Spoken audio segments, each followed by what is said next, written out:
witwa umwana w'Imana. Ababarira ngo munezerezwe nuko amazina yanyu yanditswe mu ijuru.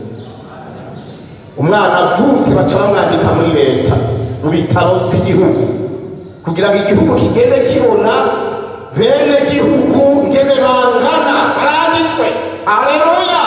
Natwe abavyawe n'Imana abahamagawe nayo bakugwa hariya, amazina yacu yaciye yandikwa mu gitabo c'ubugingo kiri mu ijuru ca Yesu Kristo.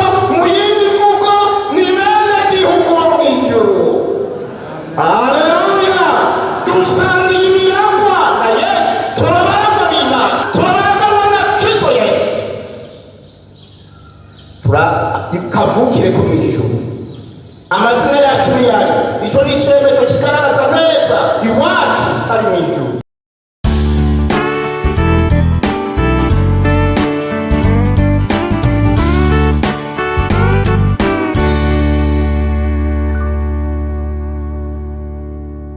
Tuzingurure mu cete Pawulo yandikishe ngo Ifilipi mu gice cya 3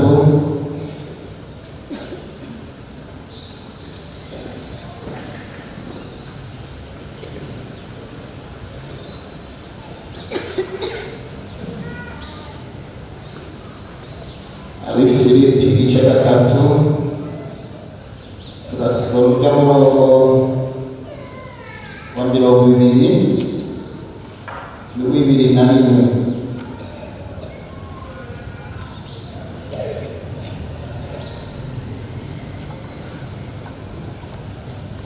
Banza kubarurira kugira ngo banze muhabone nomero z'urupapuro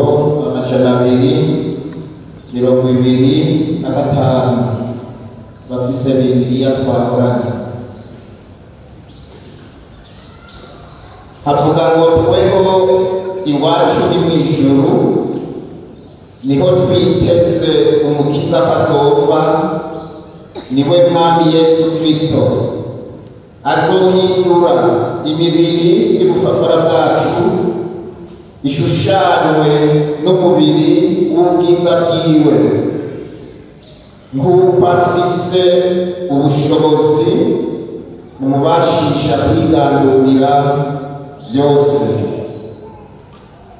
Iri jambo Pawulo yabwiye aba bakristo mw'ishengero ryo mu gisagara c'i Filipi, ababwira ati iwacu ni mu ijuru, iwabo babizera, iwabo babihanye bagaharirwa, iwabo wabiyejeje bakezwa, iwabo w'abakristo babatijwe mu mazi menshi. Uwo mubatizo dusoma muri Bibiliya umwe, kwibirizwa mu mazi menshi bagaca binjira mu ishengero, bagaca baja kwisangira ryera, bagaca bashishikara kwigishwa no gukora ivyo Imana igomba, barorereye ko Yesu agaruka ubugira kabiri.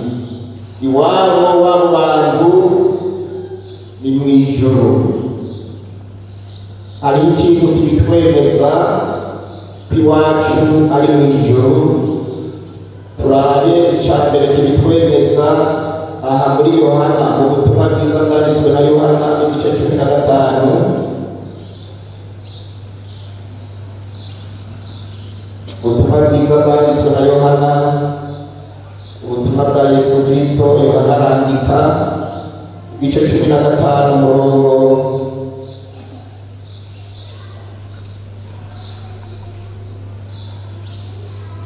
wa 19.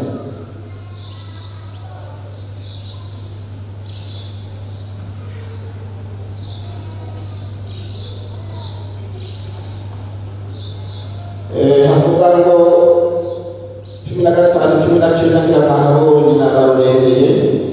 Havuga ngo iyo muba bisi isi ibikunzi cyane maze kuko mutari ab'isi ariko naratoranije mu b'isi, nicyo gituma isi ibanga. Tugende mu gice cya 10 hanyene murongo wa 14 no gusimba kuri 16, ikintu kitwemeza ko turi ab'ijuru. 17-14 hanyene kuri gice, nabahaye ijambo ryawe kandi ab'isi barabanga kuko atari ab'isi nk'uko nanje ntari uw'isi. 16, si ab'isi nk'uko nanje ntari uw'isi. Iki ni icyemezo.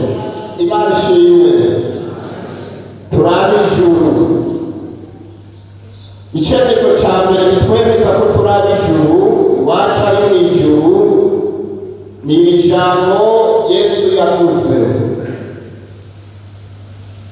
Yavuze ngo abamwizera si ab'isi, mugabo yabatoranije mu b'isi, nk'uko nawe nyene atari uw'isi. Twari ab'isi adutoranya mu b'isi, kandi uwo yaje kudutoranya si umwe, n'uwa hariya yavuye yaraza kandi yongera asubirayo, kandi asiga avuze ati muri Yohana ibice 14 uhereye ku murongo wa mbere ahereye muri gitabo, asiga avuze ati ndaduze kwa data, ivyo yategetse gukora narabiheraheje ku musaraba, niyo bisozereye. Iwabo w'ishengero ni mu ijuru. Icyo ni icyemezo gikomeye kitwemeza ko iwacu ari mu ijuru.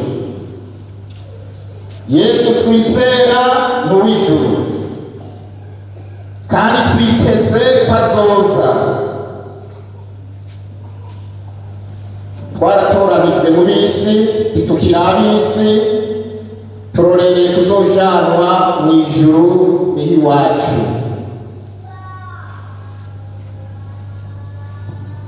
Icyo ni kimwe kitwemeza ko turi ab'ijuru. Ikigira kabiri kitwemeza ko turi ab'ijuru, tutari ab'isi. Iyo tuzoba tubane n'Imana ibihe bidashira, ni mu ijuru.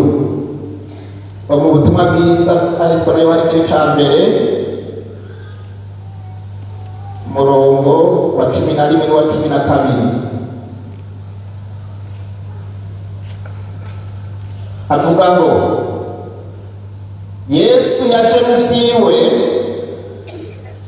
ariko abiwe ntibamwakiriye, ariko abamwakiriye bose yabahaye ububasha bwo gucika abana b'Imana, nibo bizeye izina ryiwe, nibo batavyawe n'amaraso canke no kwifuza k'umubiri canke no kwifuza k'umugabo, ariko bavyawe n'Imana.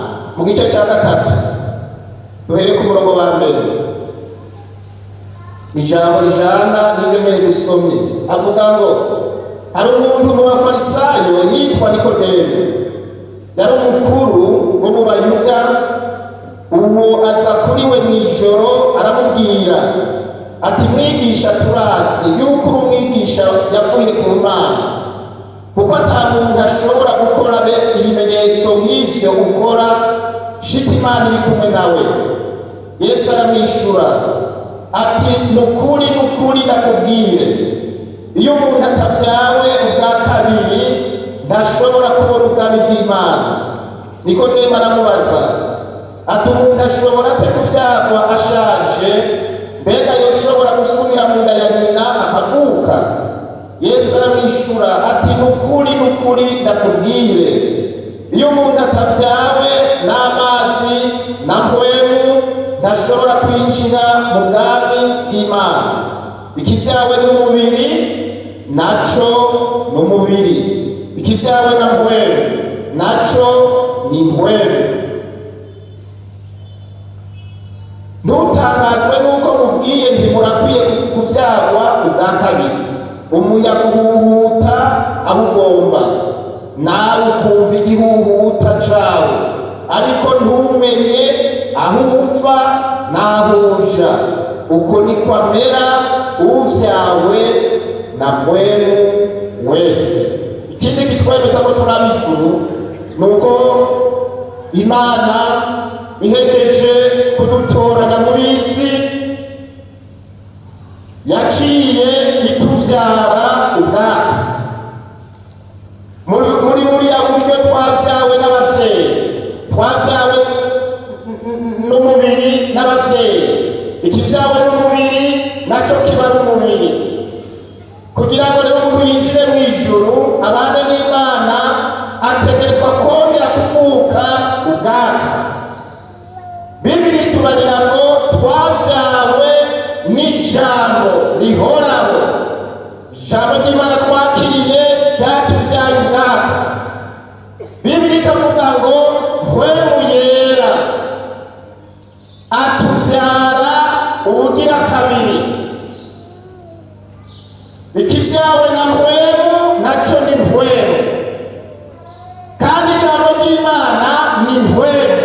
Iyo uryakiriye rirakuvyara, ukaba uvutse mu buryo bw'impwemu, uvyawe n'Imana.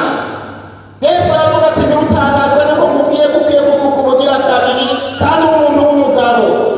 Amubarira ngo kuvuka ubugira kabiri bisobanurwa gutya: umuyaga wumva uhuhuta, ntumenya aho uva, ntumenya aho uja, ntunabubona, ariko urakora ibikorwa. Kuvyarwa na mpwemu, ko mpwemu yarameze nk'umuyaga. Mpwemu ni mpwemu, umuyaga, kandi n'Imana imwe mu butatu. Aca amubwira ati uvyawe rero na mpwemu, ariko kuvyarwa n'Imana. Muri wewe wumva uhuhuta nk'umuyaga, ntumenya aho ava, ntumenya n'aho aja, ariko kandi umaze kuronka mpwemu, umaze kuvyarwa nawe ubwaka. Haleluya! Ngicyo rero ikindi cemezo kitwemeza ko iwacu ari mw'ijuru. Ubwa mbere twaratoranijwe, dutoranywa n'Imana. Ntitukiri ab'isi ubwa mbere, kuko twavuye mu b'isi, turahamagarwa, turatoranywa, tuza kuri Yesu, tuharira, aratweza, adushiramo mpwemu, tuvukana ubwa kabiri. Imana ishimwe. Ubu rero turi abana b'Imana. Irindi jambo rishigikira iryo nyene: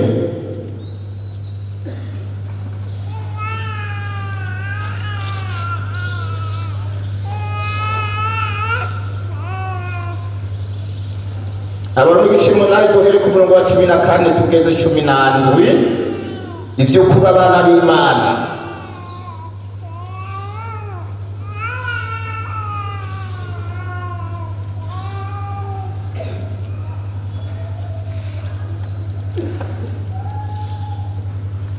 Avuga ngo ivyo kuba abana b'Imana, abarongorwa na mpwemu w'Imana bose nibo bana b'Imana. Kuko mutahawe impwemu y'ubuja ngo mwongere gutinya, ariko mwahawe impwemu yo kubahindura abana b'Imana, idutakisha ngo Aba, Data. Mpwemu ubwiwe abwiririkanya n'impwemu yacu, ari cabona yuko turi abana b'Imana. Ariko uko turi abana bayo, turabaragwa b'Imana, turabaraganwa na Kristo. Namba tubabazanywa nawe ngo tubone uhanwa ubwiza nawe. Mu cete ca mbere Yohana yanditse. Irindi jambo risa rityo, cemezo kigira kabiri kitwemeza ko turi ab'ijuru, nuko turi abana b'Imana, kandi twatoranijwe dukurwa mu b'isi. Ubu ntitukiri ab'isi, turorereye kuja mu ijuru. Icete ca mbere Yohana yanditse igice 3.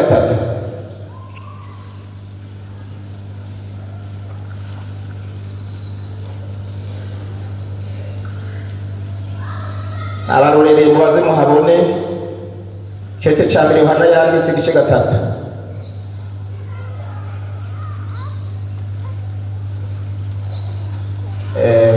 Usome avuga ngo urukundo rwa Data wa twese waduhinduye abana biwe. Murabe urukundo uko rungana, Data wa twese yatubwiriye ko twitwa abana b'Imana, kandi niko turi. Nico gituma ab'isi batatuzi kuko batayimenye. Abo nkunda none turi abana b'Imana, ariko uko tuzomera ndikurayishurwa. Ico tuzi nuko Yesu yayishurwa tuzosa nawe, kuko tuzomuraba uko ari. Kandi umuntu wese amuziga kw'ivyo ariyeza nk'uko wari wera.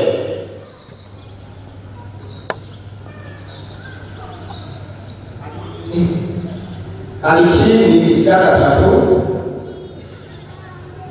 kibitwereza neza ko iwacu ari mw'ijuru. Bwa mbere mwumvise ko twatoranijwe n'Imana, turahanagwa nayo, dukuwe mu isi twarab'isi, tuza kuri Yesu. Yesu si uw'isi ni uw'ijuru, arondera abazojana aba bahabana. Abo rero bamwizeye yabashize mu bubasha bwo kubahindura, bwo kubavyara ubugira kabiri.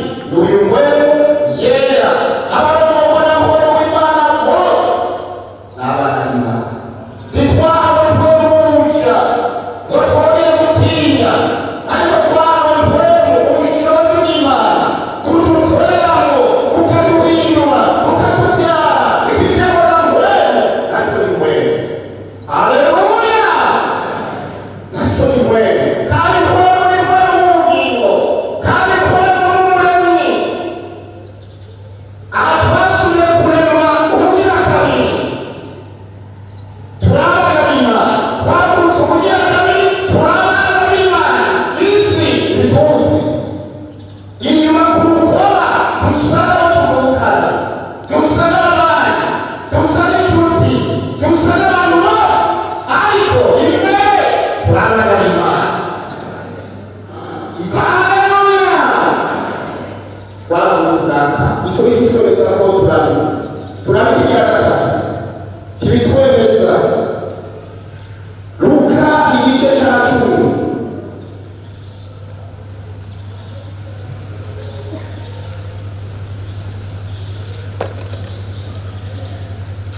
Luka ubutumwa bwiza bwa Yesu yanditse Luka igice c'10 kibigira gatatu kibitwemeza ko turi ijuru. Duhere ku murongo wa 17 tugeze kuri 20. Muri Luka banza muharabe dusomere rimwe. Aha turiko turigaga, kandi ijambo niryo rikora vyose mu mitima yacu, mu mpwemu, rikatugira basha bazima, rikatuvyara. None rero havuga ngo Luka 10:17 duhereho kugeza kuri 20. Nuko bamwe 70 bagarukana umunezero bati, mugenzi, abadayimoni nabo baratwumvira mu izina ryawe. Arababwira ati, nabonye Satani avuye mu ijuru akoroka nk'umuravyo. Bahaye ububasha bwo gukandagira inzoka na sikoropiyo, n'ubwo kunesha ubushobozi bwa wa mwasi bwose, kandi nta kintu kizogira ico kibagira na gatoya. Ijambo ndondera ni ku murongo wa 20 rivuga ngo, ariko ntimunezerezwe n'uko izo mpwemu zibumvira, yamara munezerezwe n'uko amazina yanyu yanditswe mu ijuru. Ico ni icemezo ko turi ab'ijuru. Soma hariya muri Daniyeli igice 12. Daniyeli igice 12, ijambo risa n'iryo, kwandikwa izina mu gitabo kiri mu ijuru. Daniyeli 12 umurongo wa mbere. Inomero z'urupapuro n'amajana 977 muri iri sezerano rya mbere.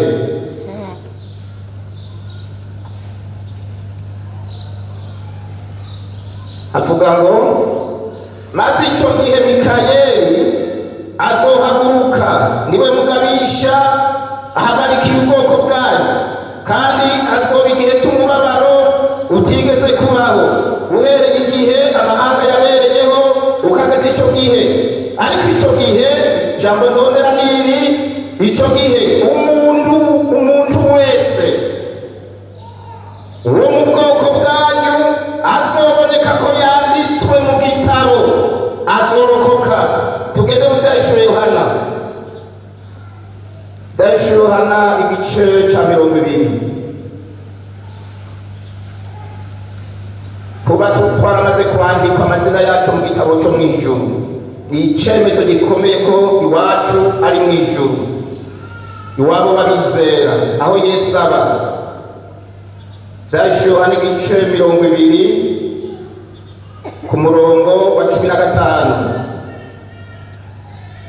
avuga ngo kandi umuntu wese atabonetse ko yanditswe muri cya gitabo cy'ubugingo atererwa muri icyo kiyaga caka umuriro. Icyemezo kigira gatatu kitwemeza ko iwacu ari mu ijuru.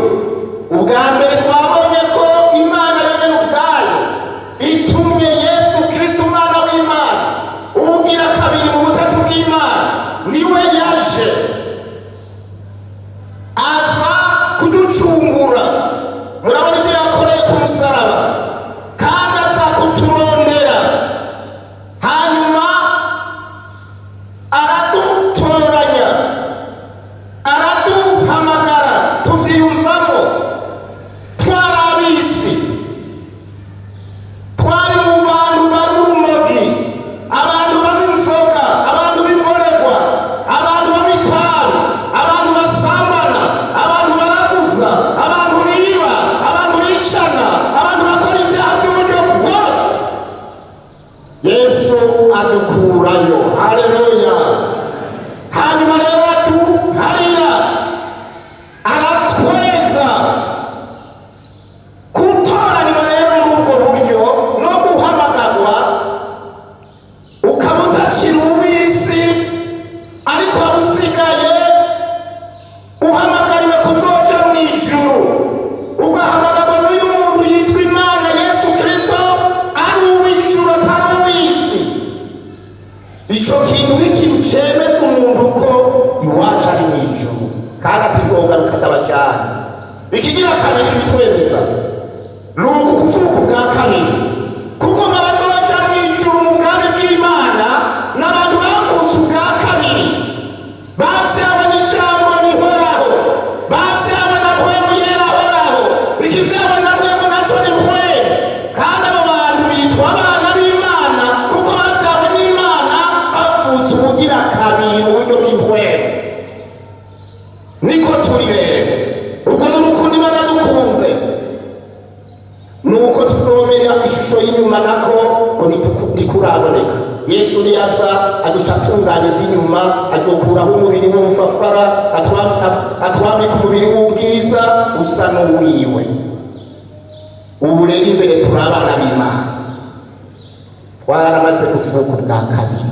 Ico ni ikintu gishobora kutwemeza neza ko iwacu ari mwiza. Ikigira gatatu kibitwemeza n'aya majambo dusomye hano muri Luka hatubariye ngo Yesu abwira abigishwa biwe 70 ati ntimunezerezwe n'uko ibikorwa biriko birakoreka.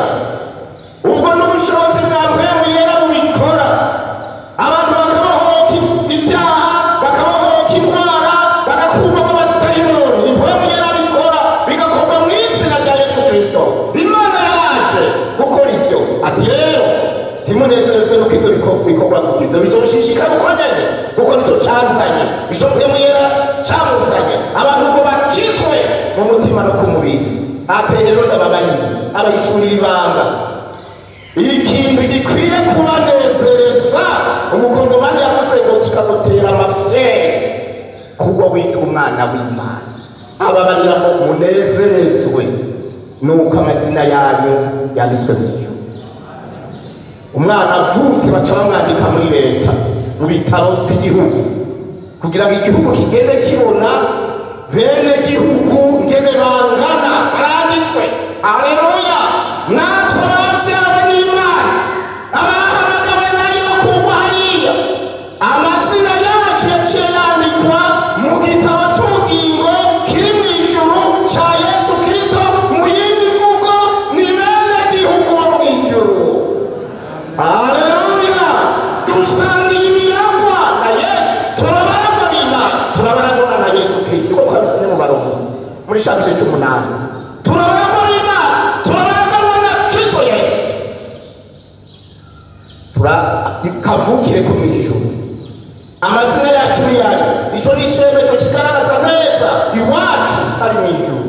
Aha twasomye muri Daniyeli ikinyagisa ca 12 kirimo ibintu vyinshi bizogenda biraba mu bihe bitandukanye, kandi n'igice cerekana ibikorwa bizotangurana n'ivuka rya Yesu hazozira n'ukundi ibihe bizogenda biraba n'ibikorwa bigenda biratandukana bikurikirana. Yesu rero yaraje, vyo Daniyeli yabwiye muri kiriya gice biri mu myanya itandukanye, ikintu cyose igihe cacu. Ariko umurongo wa mbere twasomye abwiriza igihe c'iherezo, hanyabise imyaka myinshi, ibinjana vyinshi, iryo herezo muritangure ko ryatanguranye n'ivuka rya Yesu n'ibikorwa vyoca bikoreka muri ico gihe c'iherezo ku Yesu atanguye gukora. Hanyuma yabwiye ku murongo wa mbere ngo ivy'imibabaro tubireke, bizoza inyuma y'ivuzwa n'ishengero niho hazotangwa birya bihe vy'imibabaro bikomeye. Ubirondera mu vyahishwe Yohana aca herekana ivyago bishika indwi.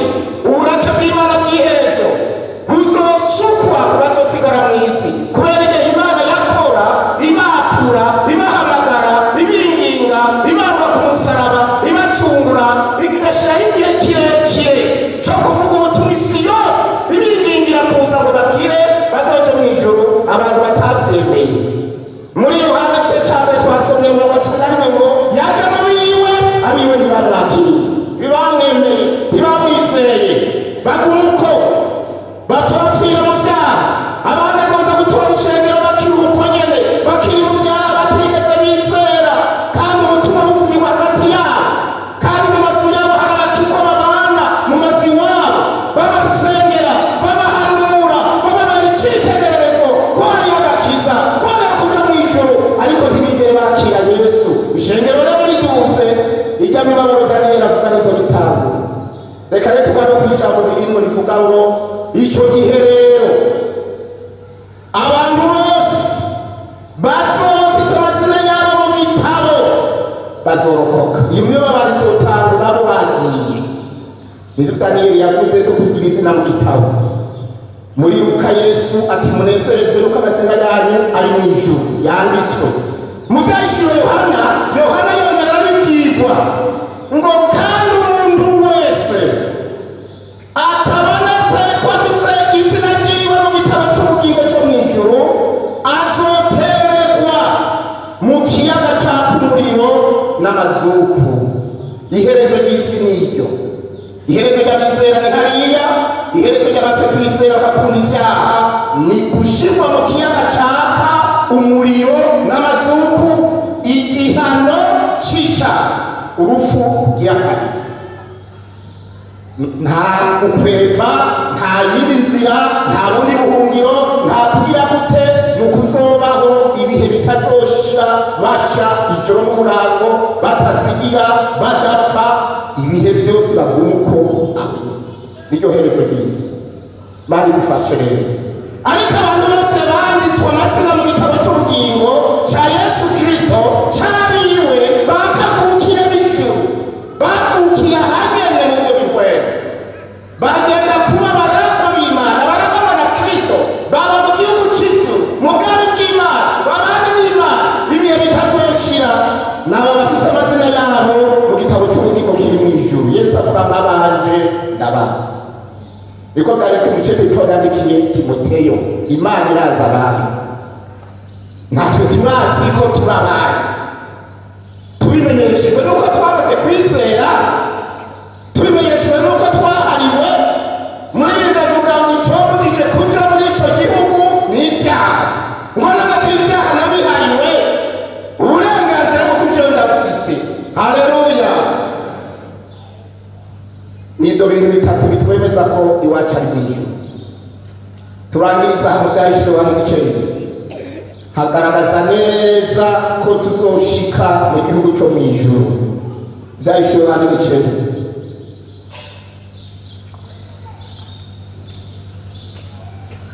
turahera ku murongo wa 9. Vyahishuriwe hano igice duhere kuri 9 tugeze ico gice turagiheza murongo wa 17 w'inyobarikiza.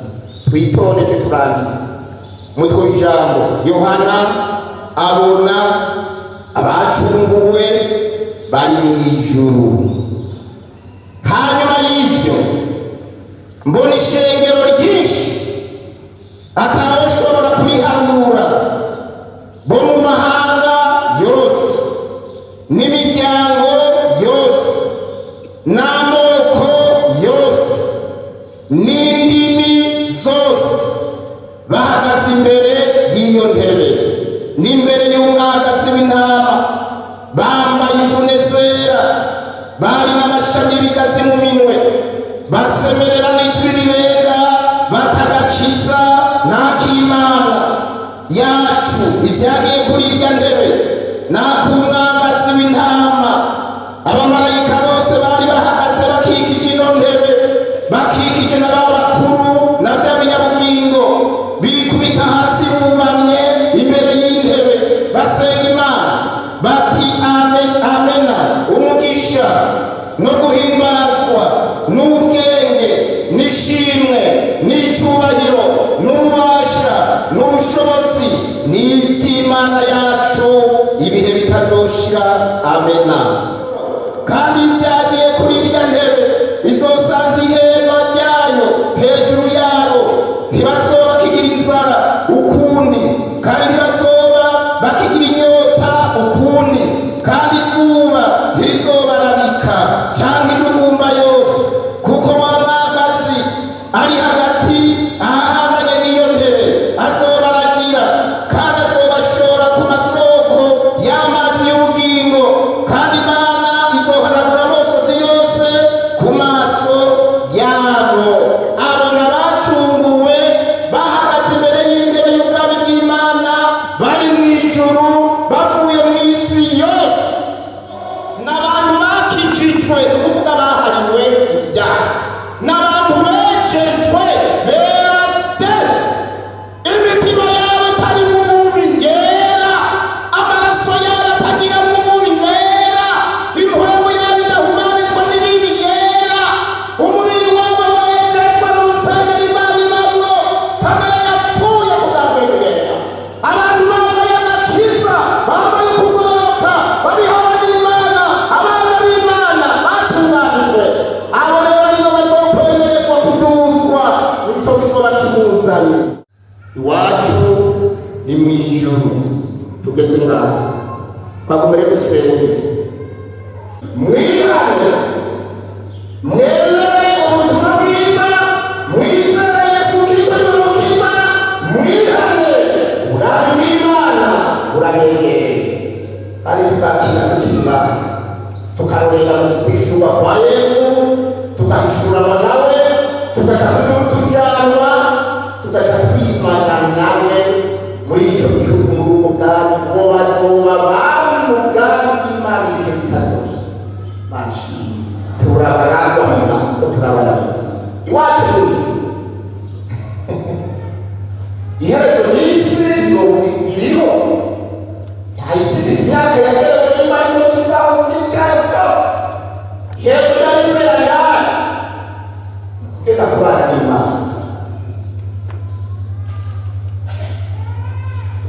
Dusenge rero igikorane nk'iki kigaye, haba harimo abagomba kuharirwa niko gukizwa, ngo agakiza arakimana.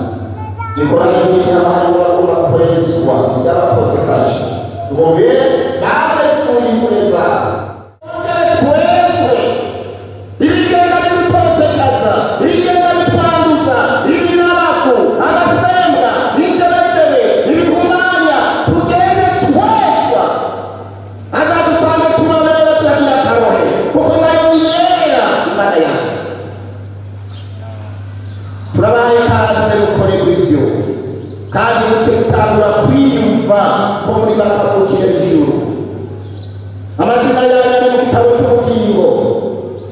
mwarabyawe n'Imana ubugira kabiri, mwaratoranijwe mu isi mukiri ab'isi, n'uwabahamagaye Yesu w'isi.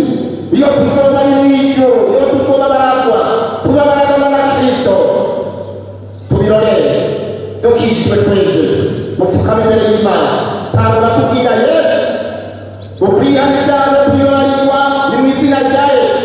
Aho nyene upfukame imbere yiwe mu buryo bwa mpwemu yera, turira Yesu, hanyuma tugufasha gusenga, umwami aguharire, umwami akweze, umwami agutsindanishirize, umwami akuvyara ubwa kabiri. Uve ngaha wiyumva mwebwera ashishikare kukuremesha no kubwirikanya n'ibintu yawe icabona ku mwana w'Imana. Icyo gikorwa kizoshishikara kugeza inzamba yihereza uvugira Yesu aje kutujana. Mbwa azagusanga utagira icaha, azagusanga utagira ihumanya, wera tangure kwirinda no kwanga ibibi no gusenga no kwizigama, ariko imbuto zikaza wihana wezwa, ahazoza aza gusanga utagira ico ugawa. Reka rero dusenga Imana.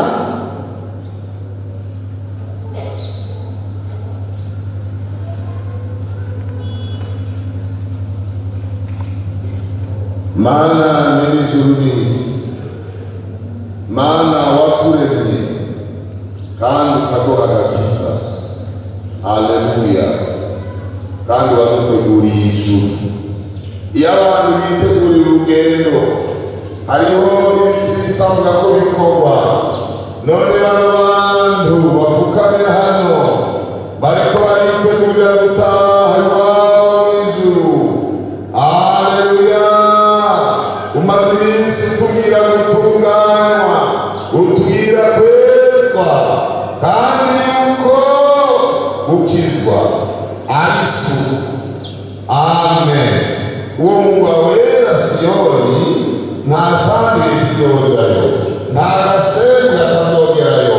Nico gituma amaraso ya Yesu ariho ngo yuhagire buri muntu wese, amuhumanure ubuhumane bw'umubiri n'ubw'umutima, eka n'impwemu yezwe. Haleluya. Imwe ubugingo n'umubiri bisanzwe byejeje kugeza kuri wa munsi wa Kristo. Urakoze Yesu, turagushimiye kubikoze mu izina ry'Imana.